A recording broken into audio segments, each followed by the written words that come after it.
Right. Well, welcome everyone this evening to this lecture. I'm Tony Symes. I organise monthly lectures for the Herschel Society, and thank you all for turning out on such a cold evening. The title of tonight's lecture is From the Discovery of Uranus to the Astronomical Observatories of Ireland, an astronomical adventure story. And the lecturer is Professor Michael Burton. If you came here for the German, that's in the other room. And please note that the lecture is being recorded. If you're in the room and as opposed to on Zoom, and you hear the fire alarm, then it won't be a practice. Please proceed out the way you came in, down the stairs. We can't go to our normal assembly point round the corner, so it's cross the road carefully and we'll assemble by the obelisk in Queen's Square. If those stairs are ablaze, then please go through to the back of the building, through the Lonsdale or dinosaur room, and then there are stairs that take you down through number 18 and out to the road that way. If you're on Zoom, please stay on mute and with video off during the lecture. You can turn your microphone back on afterwards, but you can put questions in the chat channel at any time. Now, our next event is on the Friday, the 6th of December, and the lecture is called Crystallizing White Dwarfs, Spinning Minor Planets and Our Galaxy's Dark Matter Halo, Some New Results from Gaia by Michael Perryman. Now, Michael Perryman, we're very lucky to have him living here in Bath. He was one of the architects of the great Hipparcos and Gaia space astrometry projects that have done the most amazing surveys of the all the stars that are visible to us in our galaxy. And to have him talking about it is going to be very interesting. But back to tonight. Michael Burton is director of the Armagh Observatory and Planetarium, as well as president of the International Astronomical Union's Commission C4 on World Heritage and Astronomy. He describes the Armagh Observatory as the place where research and discovery, education and outreach, history and heritage all come together and contribute to a sense of place and civic pride in the community. Over to Michael.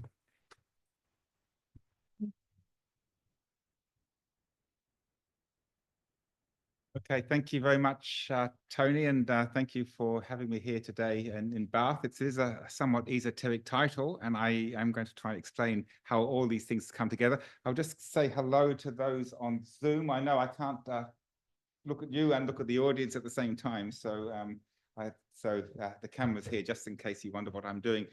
Also, I will try to remember to use the cursor when I'm pointing for those people in Zoom. Otherwise, you won't know what's going on.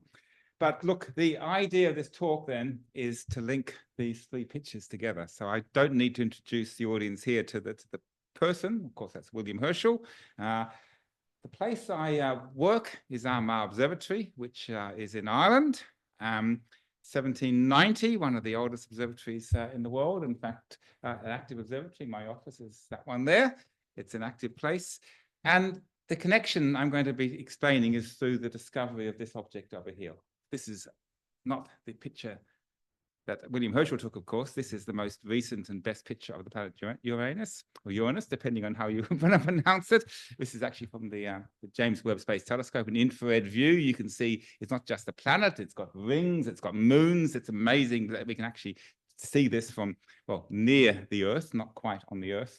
But there's a fantastic connection between the discovery of that done here in 1781 and the observatory today, and linking, and there's an astronomical adventure story. So since this is going to be weaving a whole lot of things together, I'll just give a quick summary of what I'm going to try and tell you so you don't get lost as the story goes on.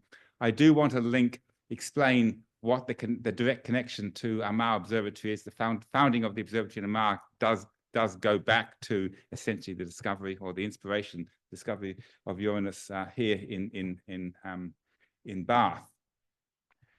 Armagh has a fantastic astronomical history to it, fantastic heritage to it. and I will tell a little bit about some of that history and heritage, particularly through the telescopes and the regulators, the clocks that were used there, which are still excellent today, pretty much the way it's been when the astronomers were using them for pioneering science through the 19th century. But Armagh is one of three major historic observatories in Ireland. The other two are one place called Dunsink, which is near Dublin, and Birr in particular in County Offaly in the middle of Ireland. And there the great Leviathan telescope, the biggest telescope in the world for nearly 70 years, which actually has a direct relationship to Herschel's great telescope as well. So I'll bring those together. The three observatories together are actually now aspiring for World Heritage. Now, Bath knows about World Heritage. You are City of World Heritage for two separate and completely different reasons. We are starting this journey to World Heritage. So I'm going to tell you about that and how these all fit together. And that comes through what an organization we're now calling ourselves the Astronomical Observatories Ireland, which is the three observatories coming together. And finally, we'll come to the original purpose of my coming here today. It's about an event which will take place in 2031, the 250th anniversary. So all these things I'm going to try and weave together in this talk. That's my idea today. So this, I'm going to go back to some history here, which many of you will be very familiar with. The discovery itself of the planet of Uranus. Now, in fact, what I've done is actually put up, you can just about see it here. I've gone back to a stellarium. Of course, you can go back with modern planetarium software and you can show exactly where things were. So I've gone back to the 13th of March in 1781, and I've taken the page from your website. Very thank you, which is actually the notes from Herschel's own log itself. This is essentially the time he first discovered the planet Uranus. If you read it here, he talks about Pollux being followed by a couple of stars or three stars, or I can't really read them myself here, but well, on my original screen, sorry, it's there's Pollux over here. In fact, there are, I don't know if you can see them, but there are three stars over here. But then he talks about in the constellation Taurus, the Zeta Tau. Now Zeta Tau on here actually comes up with the name Tanguin, if I got that right. It's more than one name, but he saw this nebulous object, nebulous star, or perhaps a comet.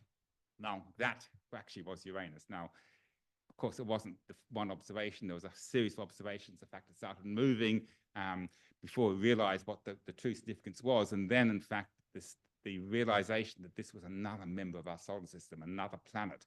And that was a transformational event. I mean, we were now changing the scale of the cosmos, literally. Since antiquity, humanity had known about the 5 wandering stars, and here was another one. And that event itself was a monumental one in essentially human history. And it led, I mean, it was the age of the Renaissance. It was essentially what the period we call the enlightenment, and inspired many things. And one thing in particular inspired was actually the foundation of the observatory in Armagh. And that's what I want to tell you about the story and how this relates to it. So the observatory in Armagh is actually the inspiration of one person. It was the Archbishop of Armagh, a named person called Richard Robinson. He was actually a Yorkshireman, but he was the primate of all Ireland. That was his great title. And he essentially by himself decided to found our observatory here today.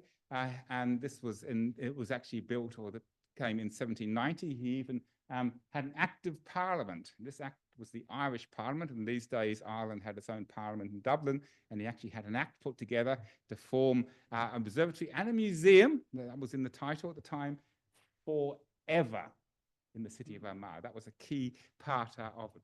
But what I want to do now is tell you a little bit about how the connection, because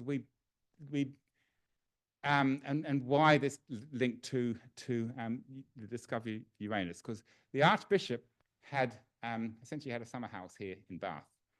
Now, we don't have any direct correspondence of noting that he actually had met William Herschel, but almost certainly he did. He was moving in the same circles at the time. And there are a number of indirect connections, which I'm going to tell you about now, which show that the influence of this discovery and Bath came on founding it. So the very first director who he appointed was someone to be the director of Armagh, was a person called James Hamilton. James Hamilton actually came from a small town in Ireland called Cookstown, which is about 20 miles north of Armagh today.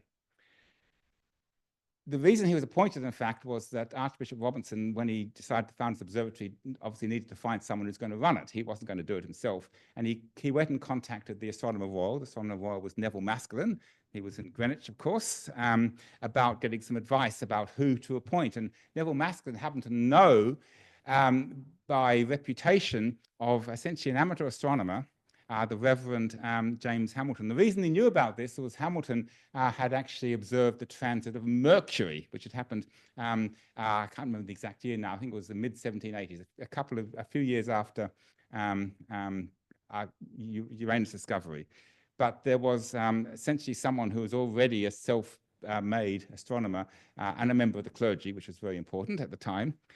Well, this here is actually correspondence showing the connection from Astronomer Royal, Neville Maskelyne, writing from Greenwich, to James Hamilton. But if you look carefully, so James Hamilton's here, the address is in Bath. And this is actually they're written in 22nd of April, 1789. So Hamilton was here in Bath. This is someone from the boonies of Ireland.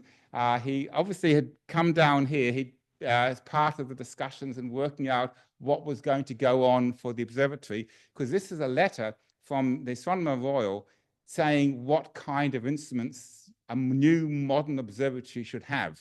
And in fact, there's a sketch over here.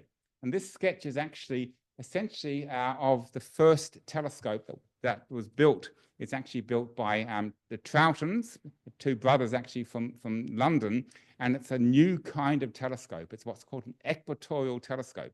So he's writing to Hamilton, who's obviously having an extended period here in Bath. I mean, he's got the address in Bath, who's come out from Ireland. So you can clearly see the connection of coming over here for it. And this basically became a fundamental new kind of telescope. Now, while Hamilton was here in Bath, we don't have a great deal of evidence of exactly what he was doing at the time, but he has a notebook. And in fact, and this notebook actually, you can see just about make out the word Bath here, and he's got some calculations down here. This happens to be using a sextant also built by the Troughtons. So we know he was obviously, when he was here, he was trying to do some kind of some kind of measurements, probably some kind of survey. Who knows what it was? No one knows actually what these numbers are about now. But here he was doing some measurements here in Bath at this period of time.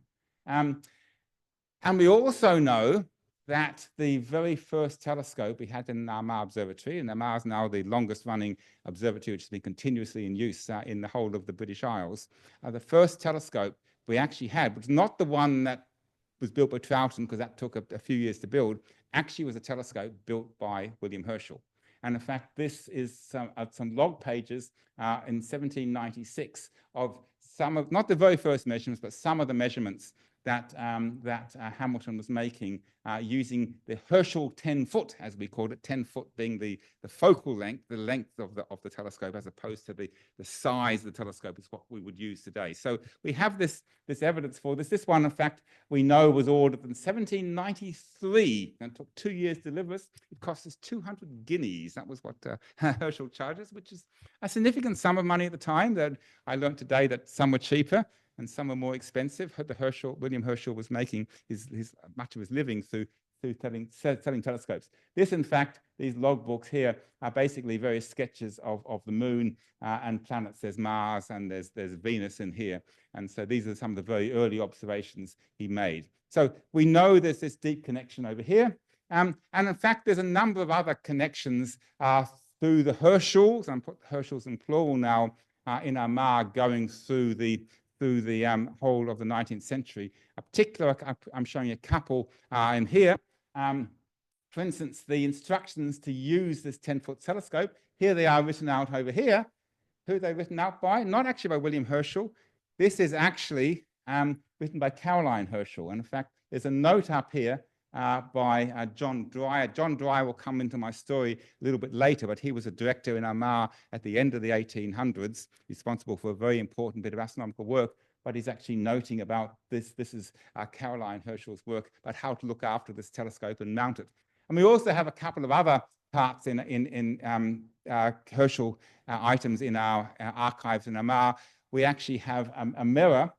Now, this mirror actually predates the observatory itself. It actually came from King George III's collection. And of course, King George was the sponsor of Herschel. And in fact, I won't go into the full story here, but Armagh actually essentially had donated King George's astronomical instruments by Queen Victoria in the middle parts of the 1800s. So we do have a number of artifacts. And in fact, we no longer have, unfortunately, our very first telescope. We do have the deed of sale for it, or at least the advertising for it. It was. Zoom audiences saying they can't hear very. Oh, I see. Okay, sorry about that. We'll just have a pause then. And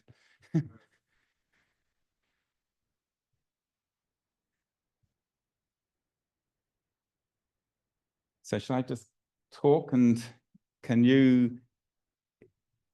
Well, but will they send you some messages in as to see? Perhaps I'll just. Supposed to not be using that, I realize too, because the Zoom audience can't see that's why I keep forgetting to do that. So I'll try to.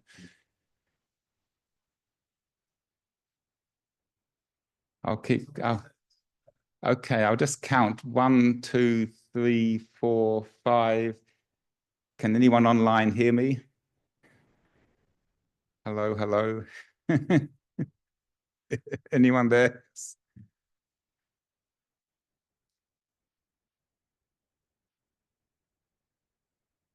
Okay, is that a yes? Is that a yes? Okay, so shall I? Yes. Okay, so I will continue on, shall I? Okay, I've got to try and keep very close to the microphone. Okay, so look, this is actually the sale of our only Herschel telescope, and we no longer have it. In fact, it was donated or given, perhaps it's probably the right word to say, by Romney Robinson, a different Robinson here, the director, the third director of Armagh. He gave it to a local politician, would you believe? The name is I've forgot there. Leslie Foster. He was the MP for Armagh. Obviously, this was cultivating favour, I presume. And then when Foster passed away, it was auctioned off and sold in a place called Dreyer, which is in Ireland. So we no longer have it. But in fact, if anyone comes across it one day, we'd be very interested in obtaining it. But I think you want a Herschel telescope or two as well. They're valuable things, but nevertheless. But so here we are today. So that's essentially my background of the links to the foundation of the observatory in Armagh and how we started. So here we have today the main observatory, and this is the dome in which that telescope, the Troughton, which I will come and tell you more about shortly, but that first telescope, which the Astronomer Royal was writing about in 1789 to the director here. This is actually, I call it our modern extension. This one was put up in 1827. These domes themselves are a fundamental part of the observatory, and I'll come back to explaining why, but they were a new innovation in the design of observatories at the time. We've had over the last 200 years, I call them generations of telescopes. We can see the evolution of the technology of astronomical telescopes over this period of time. We actually have 6 different technologies in some sense that you can point to in the observatory. And these telescopes are generally in excellent condition. They're pretty much as they were in the time the observatory was functioning. The very first one, in fact, predates the observatory, but actually it's what King George III used to measure the transit of Venus in 1769. That was a portable telescope. But the other ones here are essentially fixed telescopes, and they're largely exactly where they were when they were first used. There's a couple of small changes to it. I'm not going to go through the full story of all of them here, but the 3 across the middle over here what are called equatorial telescopes. They're ones which are designed to be able to track the star as the star moves across the sky as the Earth rotates. And that is a key part of the functionality of the observatory to make it work. And you can see the technology development over 100 years in Armagh. So this is the Troughton telescope I referred to, and I'll come back and say a bit more about that. But we'll see the evolution to two more telescopes over here. But not only did the telescope, the technology there, you also, a key part of the modern observatory, at least in that era, was the ability to accurately record the time. And the key part of that is the driving rationale for an observatory then was about measurement of positions of stars. We don't really understand what stars were. Were they moving? Were they changing? Could we make accurate measurements of where they were? And part of that, a key part of that, one of the coordinates you have to measure requires you to measure the time. Basically, as the star passes across the meridian, if you can time that, you've got one of the coordinates. And so the technology required to measure time was the same technology required by a navigator sailing the seven seas. They needed to know the time because they needed to know how far east or west of Greenwich you were, so you didn't run into a continent and ground yourself, which happened all the time. Well, for an astronomer, that technology, it wasn't you weren't moving around the Earth, it was the Earth spinning around, but it's the same basic principle. So the technology for timekeeping was also critical for the observatory itself. And so some of the leading clocks of the time. So this particular one here, the Earnshaw #1 clock, which actually was built at the time of the foundation, that actually shared in the longitude prize. You probably heard of the longitude prize in Greenwich, and Harrison being famous for that. Well, he wasn't the only person who received the prize. He received the dominant part of the prize, but in fact, Earnshaw also received a significant sum for this clock over here. And the key part about Earnshaw's clock, there was more than one of them. Harrison only had one clock, which wasn't too much use if you had a navy, and everyone had to be equipped with clocks around there. So regulators were a key part. But let me now come back to that first telescope, which was the one where the original concept and design was sent to our first director when he was in residence here for a period of time in 1789. It's this one here called the Troughton Equatorial. This one is still in its position today. It's now essentially the oldest telescope in the world in its original setting. I mean, there are older telescopes. Galileo's telescope is still around, but you have to go to a museum to see it. This one is still in the dome in Armagh, and it's equatorial in the sense that this band here, this is made of beautiful brass, by the way. This band here is essentially lined up parallel to the Earth's equator. The telescope itself, it's actually very small. It's actually, even myself, it's hard to see it, but there's a cylinder running across there. It's only about 2.5 inches in size. It's a very tiny telescope. But the key point is, if by rotating the band here, and you do that by hand, you are tracking the motion. At least that's the principle. You're tracking the motion of the star across the sky, so you're able to follow the star. Now, today that sounds obvious. I mean, that's what we do with telescopes. Admittedly, today we do it with computers, and we don't need to put them aligned with the equator. But this was the fundamental part of a telescope design for right across the 19th and 20th century until we got to the sort of modern computer-controlled observatory over here. And so this marks a real technology demonstrator. Of the evolution of the telescope. Unfortunately, scientifically, it turned out that the technology of the day wasn't enough to keep this telescope stable enough for the kind of measurements it wanted to make, the accuracy of the measurements, because this brass instrument over here, it expanded and contracted as the temperature changed. And so it was sold on its ability to be able to simultaneously measure the coordinates of the two coordinates of a star anywhere in the sky, because it could follow them. But in practice, it wasn't repeatable enough to do that to the accuracy required. So I regard this as a technology demonstrator. It didn't do great science, but it was the start. And we're going to see through some other telescopes in Armagh how the evolution of the equatorial telescope happened over the next 100 years, up to the stage basically when electricity came in and of course transformed everything. So that's the Troughton Equatorial.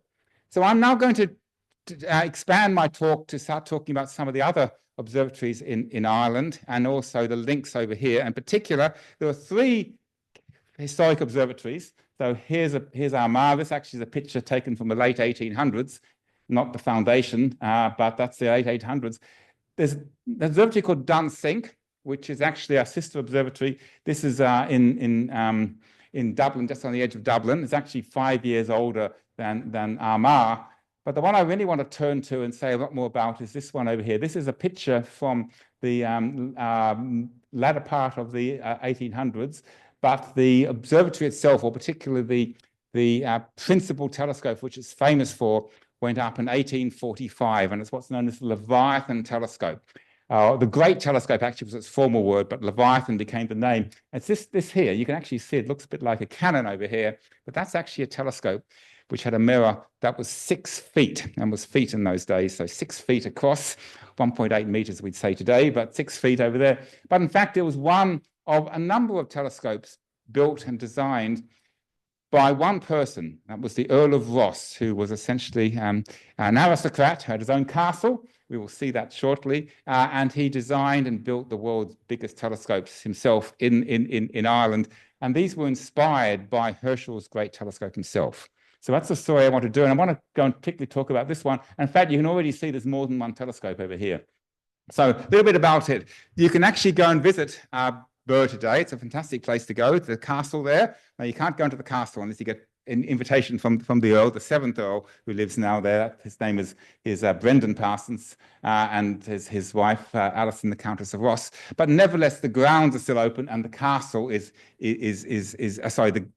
gardens, have fantastic gardens around there. And in fact, there was a modern telescope, a radio telescope called LOFAR, which is part of a European-wide array of radio telescopes, can be seen.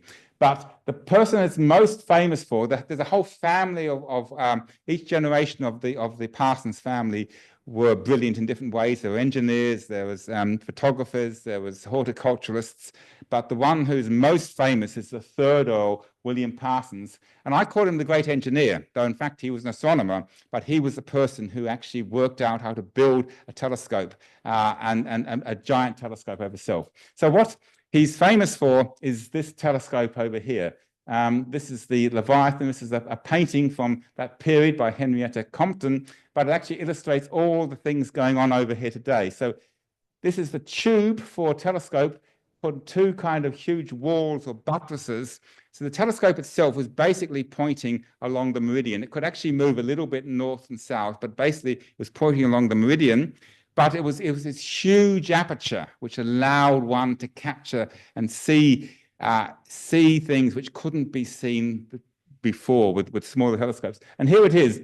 It's actually, the telescope itself is actually cast, or the mirror is actually cast in a foundry he had built in his castle. In fact, the foundry still exists today. There's a foundry to the left of the castle over here, and the ovens, basically, where this telescope was cast, or the mirror was cast, are still there today, haven't been used for 150 years, but they still exist. And it took many attempts to get them right. But here we see it being hauled out here to be placed in the telescope. But also you can see there's another telescope. He didn't just go to building a 6-foot telescope straight away. In fact, he built a 3-foot telescope first. And that telescope, unfortunately, no longer exists. That has been dismantled. But he built one. And again, these were essentially directly inspired by the famous 40-foot, the great telescope. Herschel's telescope, I'm assuming people know about that, but I probably should say a few words. He built this telescope 4 feet in diameter. It's called the 40-foot because that's the physical size of the focal length, but the mirror that went into it, what's called a specular mirror, was about 4 foot across over here. This one could be, that was on a kind of platform, it could be turned around, but it wasn't really very it wasn't very easy to use by moving around, so it tended to be pointed in a single position, and you could raise it up and down to view the objects, which is essentially how the great Leviathan is too. You didn't have too much lateral motion. It's actually a huge engineering challenge to make it track the star, but it was inspired by this telescope here was inspired by Herschel and trying to basically build something bigger and better and able to see deeper into the sky. So the Birr telescope comes directly from Herschel's great inspiring one.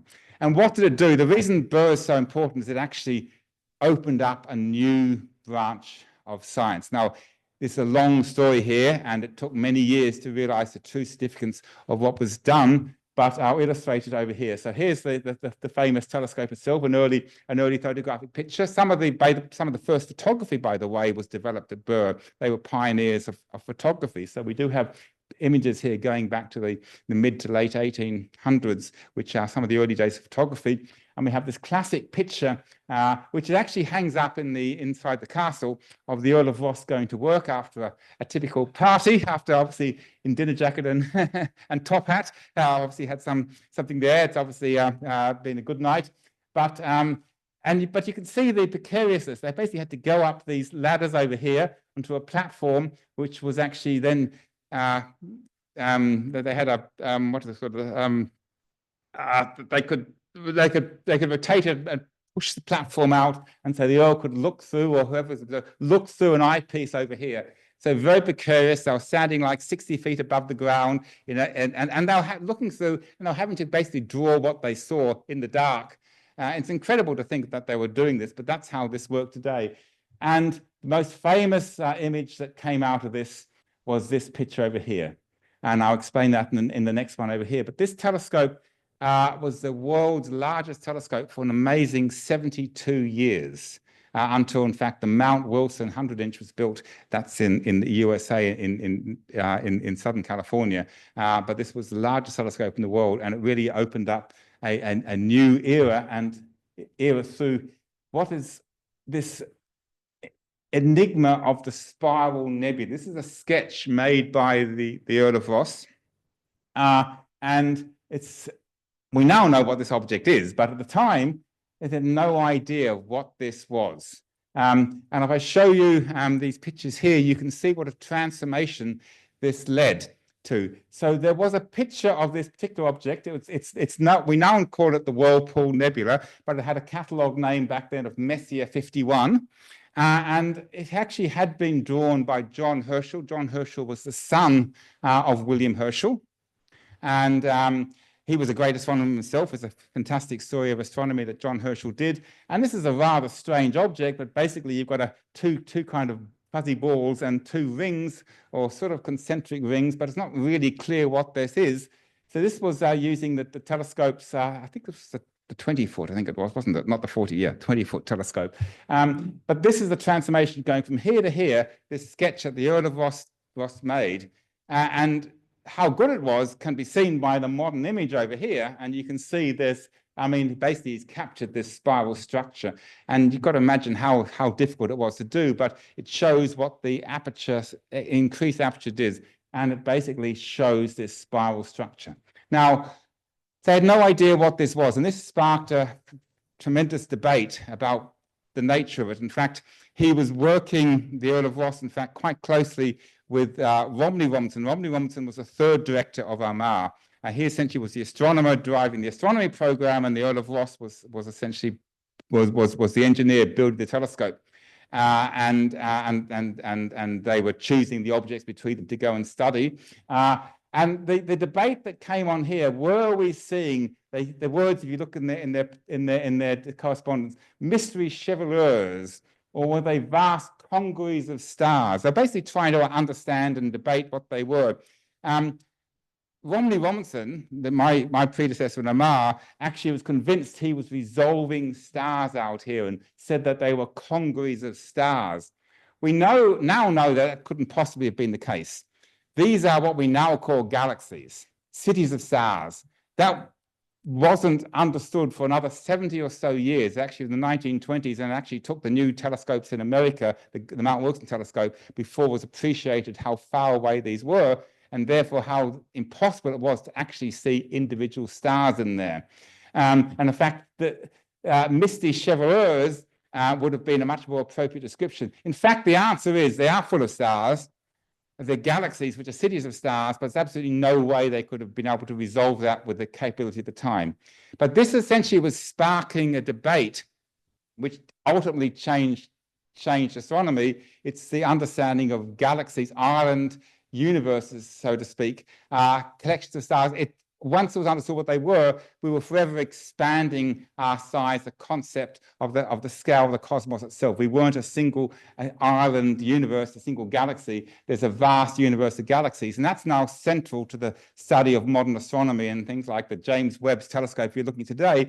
The pictures they're taking are of galaxies going back to essentially the beginnings of time, beginnings of Big Bang, and we see them all over the universe. But this was the start of the idea, or at least the beginning of the debate which led to the idea of galaxies.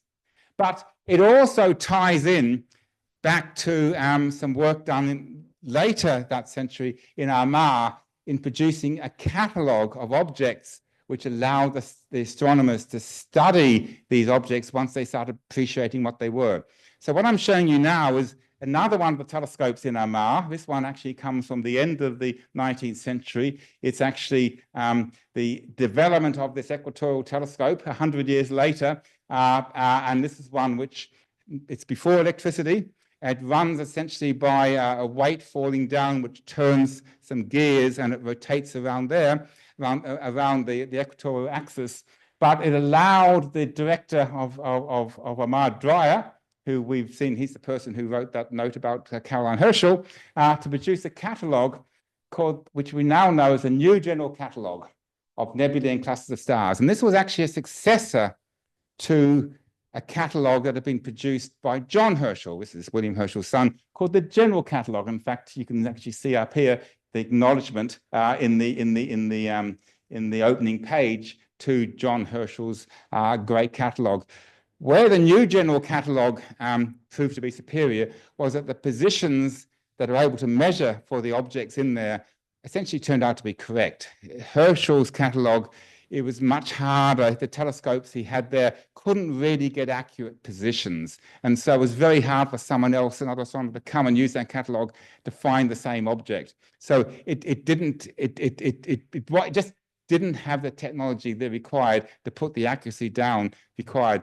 So this catalogue, the new general catalogue, which has something like, I think I've written it down here, there were, nearly 8,000 entries, and then there were two supplementary catalogues he produced called the IC, which stands for Index Catalogues, which came a bit later on. It basically had thousands and thousands of objects. And when the understanding that these spiral nebulae were these island universes, these galaxies came, which still was a few years to come, was in the early 1900s, there was already a ready-made catalogue which they could be studied, and it was a new general catalogue. So this NGC catalogue today is one that all professional astronomers know about, because often when they were PhD students, their objects they studied would have been the NGC catalogues. And I'm one myself. My objects for my own PhD happened to come from this catalogue here. I didn't realize at the time they came from Armagh. They were just catalogue entries, but it's the one that astronomers used. And so that's why the NGC catalogue is so important, and it relates directly to it. So one more thing before I change topics somewhat. Dreyer also, another important connection here to Herschel is the fact that Dreyer not only was a fantastic scholar, he wrote a book essentially about the entire theory of the solar system pre-Newton and how we understood or misunderstood the concept of epicycles, the Ptolemaic system. He did the New General Catalogue. He also was a fantastic historian. And the later part of his life, he actually devoted to history. He ended up editing this work here, which was the scientific papers of William Herschel, produced by the Royal Astronomical Society, and he was the editor for that. So he actually basically compiled all that work. But I'm now going to change topic somewhat and bring in the 3 observatories, and I want to also talk about how we are looking at world heritage. Now, this is a topic which in Bath here is very pertinent, because, of course, your city, a World Heritage City, you're here for the World Heritage designation has to do with both the Roman baths and the Georgian town, and it's an integral part of the city here. We are aspiring for World Heritage aspiration in the observatories in Ireland. And as I was going to give you the the background to the story of that. And then I was looking at some, would you believe, some stamps, which were produced for the bicentennial of Armagh Observatory.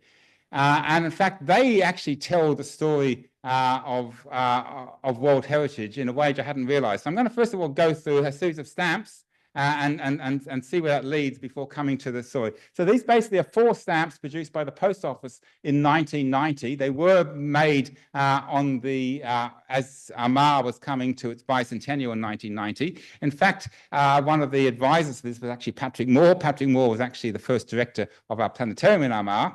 And I'll go through them one by one. So here is perhaps one of the most famous places in the whole of Britain. It's Stonehenge. Of course, it's only an hour's journey or so from here. And it's a Neolithic monument. And of course, I think as everyone will know, it's got this fantastic alignment, at the summer solstice. And actually, there's a winter solstice alignment too. So what it's showing you, of course, is appreciation of our ancestors to something in knowledge about the celestial motions. Don't read too much into whether they understood calendars or diet dates and things, but they clearly understood the cyclical motions going in the skies over here. So that's Stonehenge. And of course, Stonehenge is a World Heritage Site, as is this next one here. So the next stamp, the 31-cent one, I'm going down in order. Of course, it's probably the most famous observatory on these islands. It's the Greenwich Observatory. Greenwich is a World Heritage Site. It's there for its actual contributions. It's actually maritime contributions is actually the main reason for the Greenwich area. But of course, timekeeping and navigation came into that, and astronomy came into that. So the stamp itself, this is actually denoting the areas where we measured the meridian, the famous Greenwich meridian. This is actually what comes over here. In fact, and these are some of the clocks and some of the other instruments. This is actually a mural circle that Halley, the famous astronomer Halley, actually used to use. So Greenwich. And then the 26-cent stamp actually shows our understanding of the cosmos by 2 very famous astronomers. On the left, it's all about Newton and his ideas of gravity, in fact, Newton's own telescope. But here's the one over here. I don't need to tell you who it is. This is Herschel's own 40-foot telescope itself. And indeed, at the top here is another famous piece of work that Herschel did. It's the first map of our galaxy, at least the first attempt to make a map of our galaxy, which was actually done by William Herschel.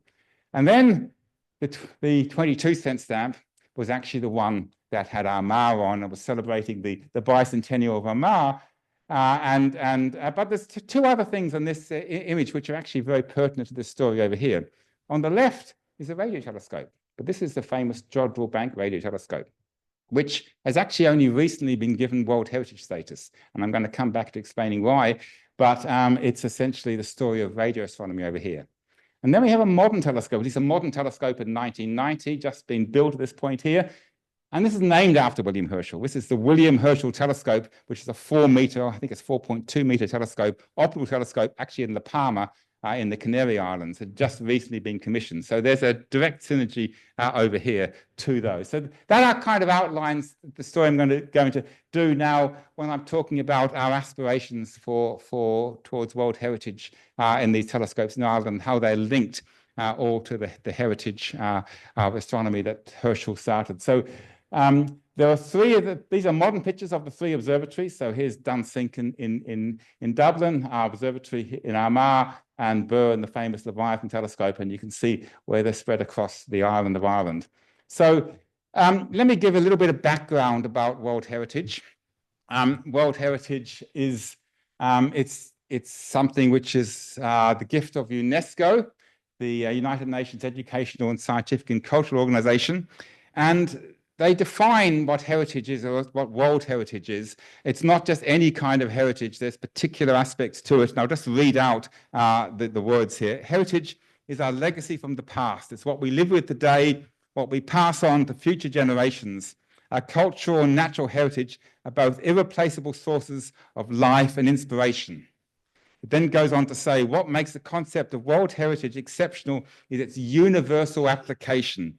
World Heritage sites belong to all peoples of the world, irrespective of the territory in which they're located. In other words, it's something which all of humanity has to be able to appreciate. It's not to do with your particular culture. It should be appreciated by any particular culture.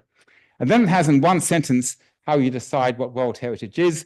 Basically, the process is it's got to be nominated by the country in which it's located, it's examined by experts, and decided by a vote of the members. The members are basically those nations in UNESCO which have been appointed to the World Heritage Commission at that particular time. There's usually about 20 of them. And so in one sentence, it explains a process which actually takes about 10 years to go through.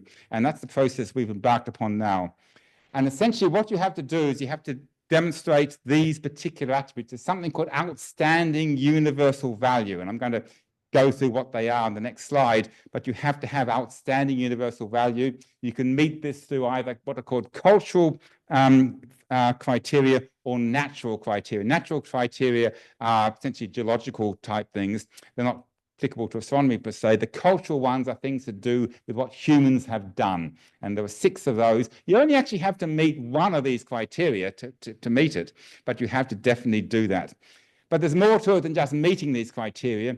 You have to have what's called authenticity. So what's there today is actually basically real. It's not been reconstructed. It's got to essentially represent what was there at the time. And it's got to have integrity. In other words, it still represents pretty much all of what used to be there in some particular sense.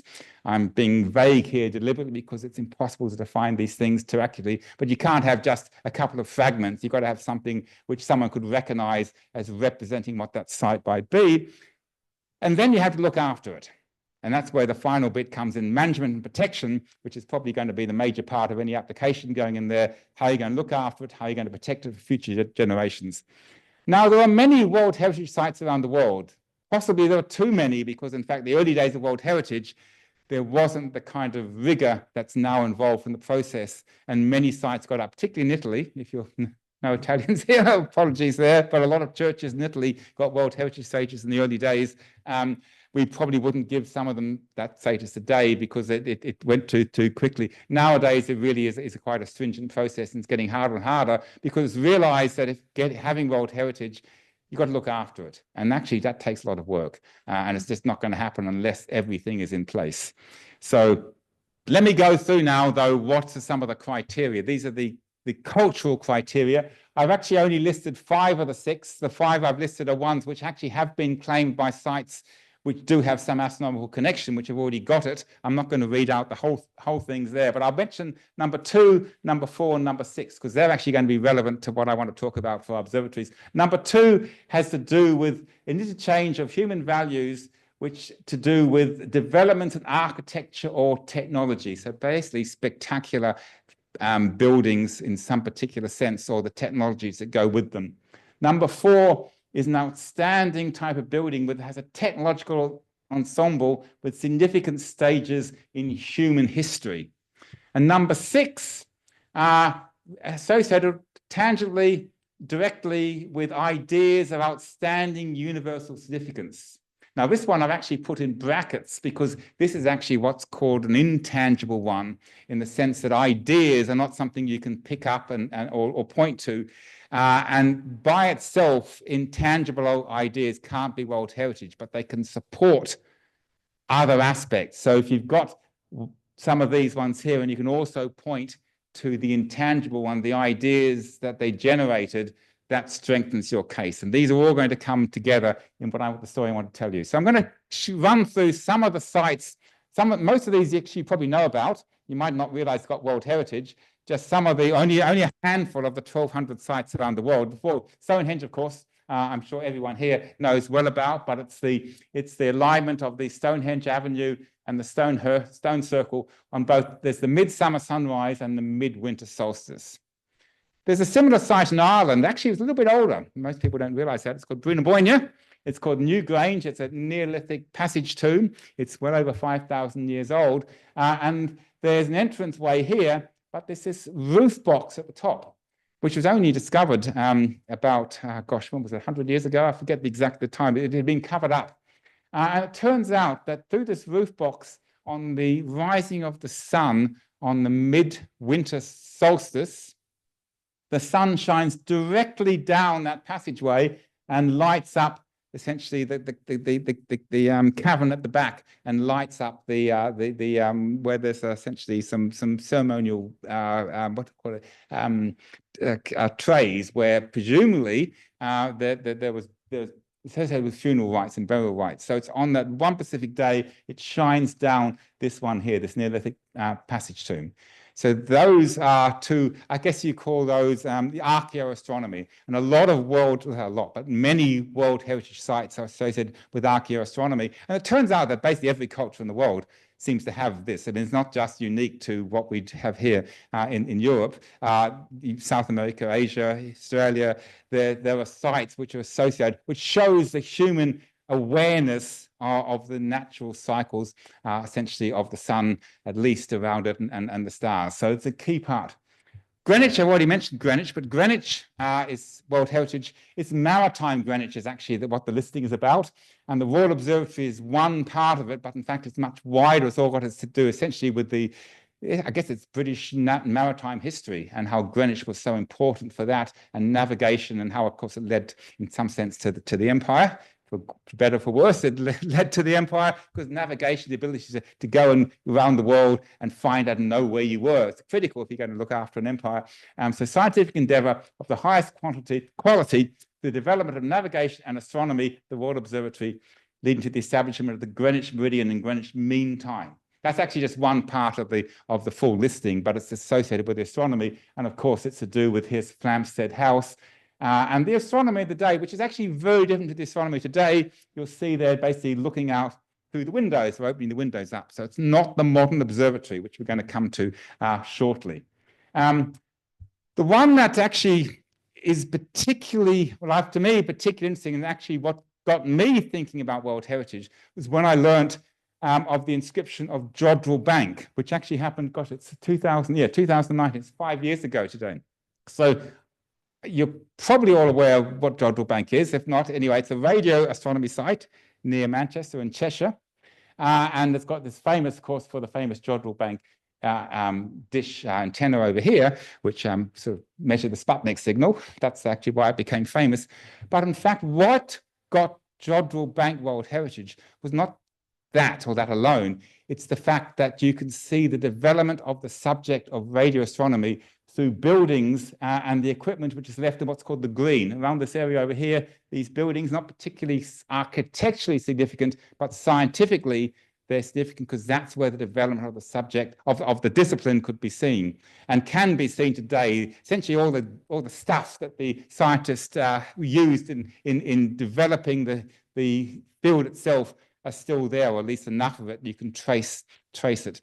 So it's because of this history of the subject, even though it's a relatively young subject, it's only a 20th century subject, it's only over a relatively short period of time, it's all there. And that actually led to the nomination of, I guess it was a surprise in many ways for many of us. I didn't know about it until it got the nomination. But it's also what inspired me to think about Armagh and the observatories in Ireland, because in fact, the story I'm going to be telling you now in the remaining slides, we're going to be trying to tell the same story in Armagh, not for radio astronomy, but for optical astronomy and the development of the telescope over the 20th century. That's basically what we have extant in our telescopes today. So, oops, move on here. So here we go. I'm going to go through what we think are the essentially the outstanding universal value of the three observatories in Ireland, and they're interconnected.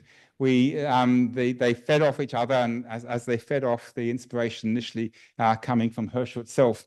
So the first bit is the telescope dome itself, and here we see Dunsink, here we see Armagh, and the dome over here, you can't see it per se in the picture, but there's a pier, the deep pier running into the earth, supporting the telescope, isolating the telescope from the building. The buildings at these times were houses. They were essentially the residences for the astronomer and their family.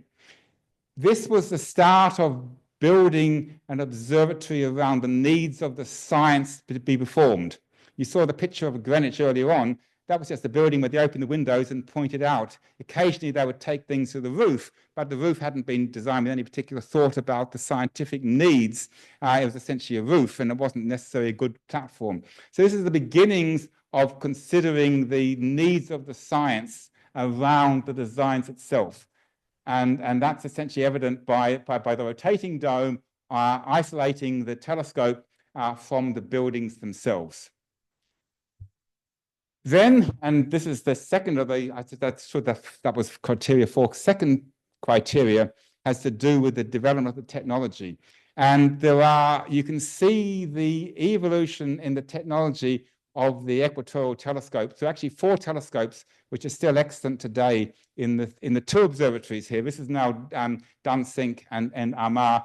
These 3 here are all in Armagh, and the one in the middle, this one here, the third one, is actually at Dunsink in Dublin. But here's the Troughton, which I showed beginning. This is the beginnings of the modern equatorial telescope, but actually the wrong technology for the time. And then you can see things which are much more familiar, basically the way the telescope is mounted, the firmer way of doing it, that it got better and better in terms of its ability to track and follow the stars. We have this one here from 1835, which was the first what are called clock-driven equatorial telescope. In other words, one that was attached to a clock, and essentially it was the ticking of the clock which turned the gears, which allowed the telescope to happen without someone actually having to physically move it. Now, there were all sorts of limitations in it. It wasn't scientifically that successful, but it was the beginnings of trying to automate the process. And then the 2 telescopes over here are refinements and improvements in that. Notice the name Grubb. Grubb was actually a father and son team, Thomas and Howard Grubb, who lived in Dublin and actually basically were fantastic opticians and built all sorts of things, not just telescopes, but they improved and developed these designs. And there's Grubb telescopes today all over the world, built by the Grubbs during the 19th century over here. And essentially, we get to the one I showed with the NGC catalogue, the one in Armagh today, which is still a work telescope. But these 2 telescopes today, still Dunsink and Armagh, actually still work and are used not for science, scientific research. We use them for the public, for outreach. And we don't use them all the time because they're still very valuable telescopes. So we can't let people in all the time. But nevertheless, they are still telescopes you can use today. And the Grubb telescope in 1885 essentially marked the culmination of the technology of the equatorial telescope pre-electricity age, where essentially you could order from a catalogue. Grubb had got to the stage he had different telescopes in his catalogue. I'll have that one, please. And he would build it for you. And we know that worked because it produced the NGC catalogue. So this is the evolution, and we can see those of the telescope. But in fact, there were 2 parallel paths the telescope technology developed in Ireland. The other one, of course, was the Great Leviathan, and that was about increasing the aperture size. And the greater the aperture size, of course, the greater the detail that you could see, and you could start peering into these nebulae and trying to uncover what they were. And of course, this is where the spiral nebula came from. So this was inspired both by Herschel's 40-foot and how you could do better, but in fact, that 15-inch refractor that Grubb built in the early 1800s for Armagh, there's another innovation in that. It's a rather technical one, but when you have a mirror, you've got to support that mirror. And it's going to be, as the telescope moves around, it's got to be evenly supported. Otherwise, it will sag and it will lose its form and it won't work. And essentially, he came up with these little levers, what's called the mirror cell today. And that's a fundamental part of the design of any big telescope today, is how you support your mirror. And that went into the design of this here. The idea is that. So they all led to that. And then finally, criteria 6, which is the intangible one. It's the ideas they produced.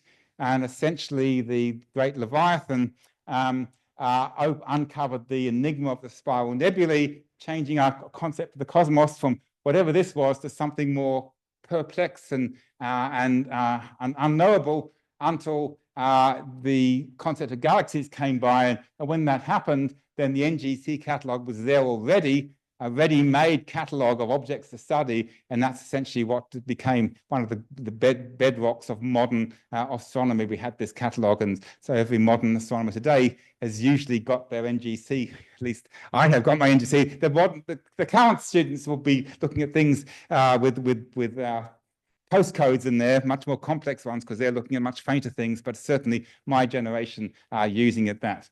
So that is what has led us to form what we call ourselves the Astronomical Observatories of Ireland. We've come back together. We've actually all been working together in an informal sense all over this last 2 centuries, but we are formalizing it, our links once more, and we call ourselves the Astronomical Observatories of Ireland, because essentially for aspiring for World Heritage, you have to put in one application for all of them. In fact, the way it's going to work is this will be what's called a transnational application, because of course it's going to involve the 2 countries. Of course, Armagh and Northern Ireland, which is part of the UK. And so the way it's going to work is that we've actually done the first stage of this process. We've applied for what's called the tentative list. And the tentative list is what any individual country can have. They can decide applications which are worthy of further consideration, basically, to allow you to develop the full application, which will have to go to UNESCO. So we've just recently applied for the tentative list of Ireland. We put the application about a month ago. We will be evaluated, hopefully in the near future. And then, assuming that goes all right, we'll be applying for the tentative list of the UK for Armagh, because of course Armagh can't apply to Ireland, the complexities of geography. And ultimately, if they both get the tentative list, then we'll be able to then build up the case of applying for full UNESCO status. So that is the aspiration. It is a 10-year journey. We're about 3 years along it, so there's a long way to go, but that's essentially what we're trying to do. So to finish, oh yes, sorry. And the basis of application is those elements of the outstanding universal value, which I outlined, but I'll just say them again. It's the foundations of the modern observatory, basically the idea of the dome and separating your telescopes from the building and the drive driven by the science itself. It's the stages in the development and design of the modern telescope, which can be seen through the telescopes, which are still there on the sites. And then it's the ideas and beliefs, basically changing humanity's perception of the place in the cosmos, which is how we started this whole talk, because that's what Herschel did in 1781 with the expansion of the cosmos with a new planet in the solar system. And then the idea of galaxies expanded it again. And so it's all this idea of our place in the cosmos. We're basically getting smaller and smaller as we learn more and more about what the nature of the universe is around us. So this then comes to my final slide, which in some sense tries to wrap it all up, but also I have to say, when I first contacted Charles while giving my talk here, I thought I was going to be saying more about this than I am, but all the observatories I've talked about have also got plans for developments for the future. 6 months ago, I had some very positive news. In the last couple of months, I have some more complex news. So I'm not actually going to go into our future plans, other than to say that in Armagh, we are hoping to have a new modern facilities and planetarium by the year 2031. 2031 is a very important date because 250 years since the discovery of Uranus, which is actually what inspired the foundation of our observatory in the first place. So part of the reason I'm here today is to talk about what one should be thinking about doing or to start in 2031, because regardless of not whether Armagh has its observatory, a new foundation, 2031 is going to be an important date. You don't want to forget 250 years since the discovery of Uranus, and it's 7 years away, but you need to start planning. So at that, I'd like to finish my talk, and thank you for the time, and start thinking yourself about what would be the best way of celebrating 250 years since the discovery of Uranus. Thank you.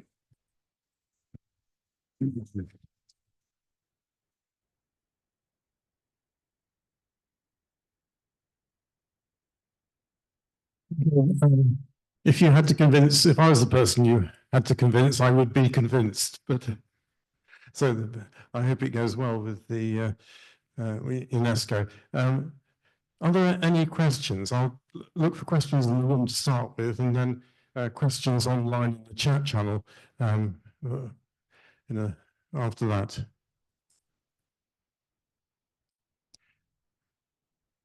Yeah. We need you to speak into the microphone because for these Zoom. Okay, they're measuring the position of stars and planets as they cross the meridian. Yes, that was the original purpose of the observatory. That was the original scientific mission, I should say, of the observatory. It was, and actually, it was transit telescopes, which turned out, certainly when the observatory was first built, as the best way of doing it, because the technology for the equatorial telescopes wasn't there back then. Presumably, they use the measurements to plot the orbits. Oh yeah, yes. So yes, you can, yes. I mean, my main question is, how on earth do you plot an orbit from just taking observations against stars, a two-dimensional? Well, so that's why you need to be able to calibrate. That's basically, you've got a coordinate system on the sky, and you've got to be able to give it a coordinate, and then you can plot the position. So just like I have longitude and latitude on the Earth, we have the equivalent of that in what's called the celestial sphere. We call it right ascension and declination, but basically it's longitude and latitude in the sky, which is it's a system which is orientated around the way the Earth's orientated in space. Once you can work out the coordinates there, you can start. I mean, essentially, what they were doing, applying Newton's theories over there, and Newton's laws would let you predict. This is for the planets anyway, I should say. For the planets, predict where the orbit should be in terms of its position on the sky. In fact, and so ultimately, that's what you were doing for the planets. For the stars, well, we now know that, of course, Newton's laws apply to the stars just as much.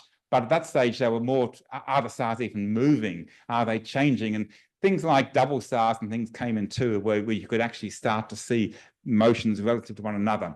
But initially, we didn't, I mean, we weren't even, the realization that the stars were suns was actually one of the other great realizations. And as these observatories were being built, some people were speculating that, but it certainly wasn't clear that the stars were suns until well into the, I guess, into the 19th century.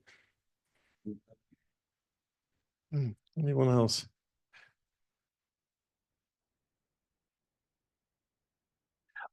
Can you say a bit more about what the actual benefits would be if you managed to achieve the UNESCO World Heritage? UNESCO, yeah. Yes.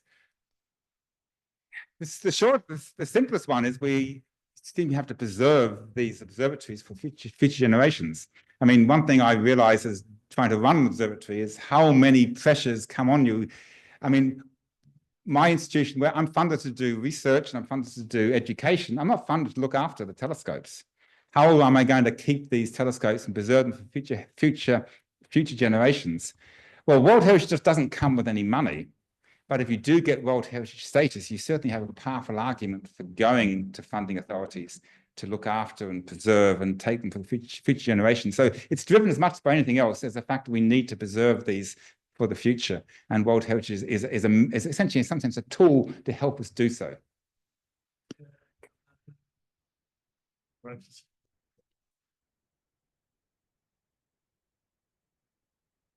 And as far as being devil's advocate, and I would say, part of the government, you're sort of part of doing all this. You're saying, well, you're actually applying to acquire obligations that you might find difficult to meet. Yes. So then it will be a matter of, does society think these are valuable enough? I mean, ultimately we ask the question, does society think these things are valuable enough for us to be looking after for the indefinite future? Because essentially that's what World Heritage is saying. And so it is actually up to the individual country whether to nominate it in the first place. I mean, it's not going to be my decision whether an application goes forward. I can make the case, but ultimately it is governments that submit them to UNESCO. So we are going to be asking government that, yes, is this valuable enough for the future? That's for sure.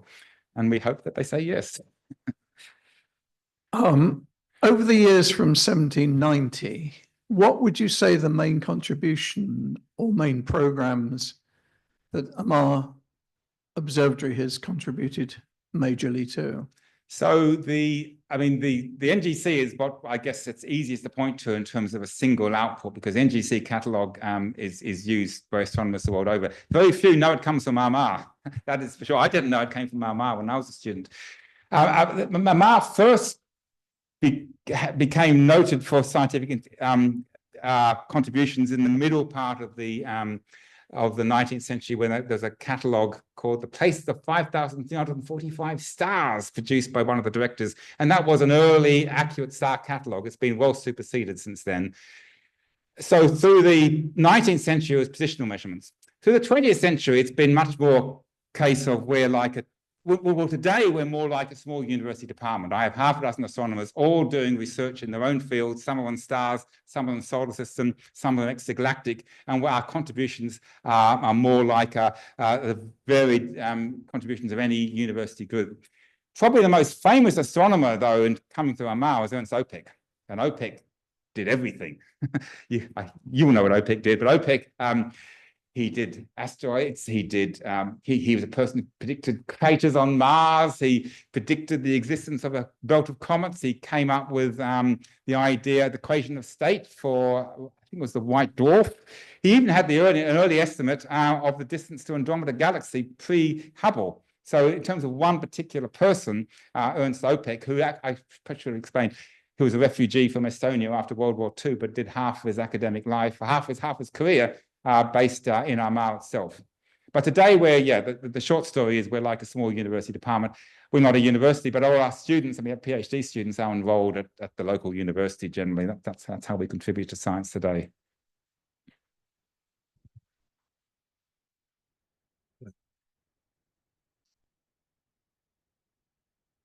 Yeah. Armagh is in Northern Ireland. Yes.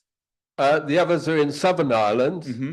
Have there always been good relations? I mean, politics, and also, yes, you'd be dealing with two different countries. Absolutely, yes. This will be what's called a transnational application. So it does require the two countries to agree to put this forward. Now, this is not the first transnational application that's ever been involved. In fact, Bath is involved in the transnational one because you're part of the Great Spars of Europe, I believe, aren't you? Which is like half a dozen countries which have come together. But yes, indeed, it does require more than one country, in this case two, to agree to put the application forward. We're talking about the UNESCO side of things here. But look, at the moment, there's great willingness on both sides, that's for sure. But that's why I can tell you what the path is, because I've basically been told by the respective agencies of how to take this application forward.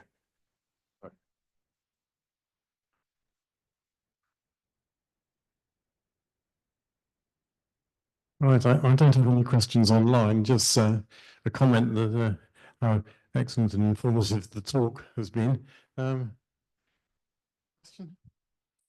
Might I just prompt you to tell people about the observatory, including the invention of the panometer? Oh yes, yes. Actually, that's not astronomy, but indeed, in terms of contributions to knowledge, I should have thought of that one.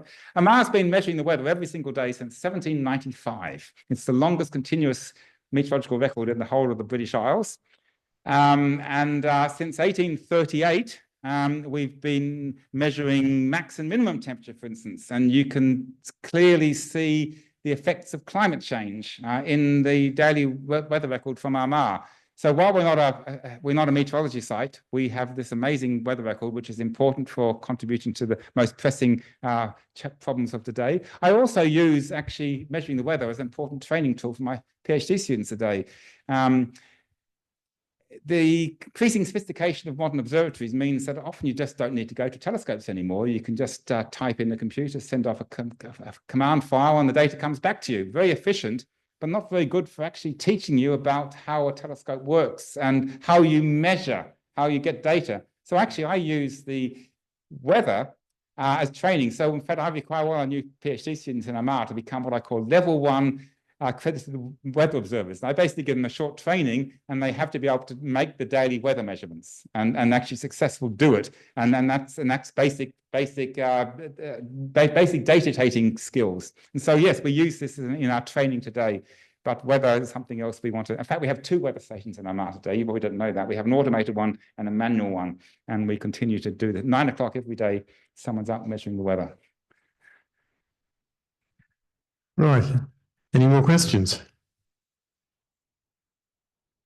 Oh, well, in that case, let's bring the evening to a close, and I don't know which part of the talk to bring out. It's been so informative and taken us through history, technical improvements, and all the criteria for a World Heritage bid. I mean, you know, there's a lot to digest. So thank you very much, and let's show our appreciation.